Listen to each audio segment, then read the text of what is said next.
23 பந்துகளை வந்து ரூபாயில் விற்றாங்க. 2290 ரூபாய்க்கு விற்றால் அவருக்கு ஏற்படும் நஷ்டமானது, நஷ்டம் எவ்வளோனா உங்களுக்கு விற்றாலே 8 பந்துகளின் விற்ற விலைக்கு சமம் எனில் ஒரு பந்தின் விலை என்ன அப்படின்னு.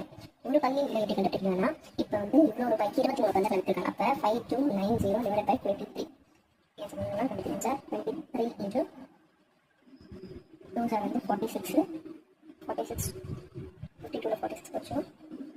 86 3 சார் 69 அண்ட் 0 230. அப்போ இவ்வளோ ரூபாய்க்கு வந்து 23 பந்துகள் எவ்வளோ கொடுத்துருக்காங்கன்னா, ஒரு பந்தோட விலை வந்து 230 ரூபாய். இவ்வளோக்கு விற்றுருக்காங்க, அதனால நஷ்டம் வந்திருக்கு. இப்போ இவ்வளோக்கு வாங்கியிருக்காங்கன்னா நம்ம வாங்கிய விலை தான் கேட்குறாங்க, அதனால இவ்வளோ கிடைச்சிச்சா. இப்போ 8 பந்தோடைய விலை இது மல்டிப்ளை பண்ணும். 230 இன்ட்டு 0 to 24. இப்போ எவ்வளோ விலை வந்து நம்ம ஆட் பண்ணலாம். இது நஷ்டம் தானே, நஷ்டம் ஏற்பட்டிருக்க விலை அது. அதனால 5290 + 1840 ஆட் பண்ணோம்னா இவ்வளோ அமௌண்ட் வந்து, இவ்வளோ அமௌண்ட் தான் மொத்தமான வந்து 40 அமௌண்ட். இப்போ வந்து நம்ம 23 டிவைட் பண்ணலாம்.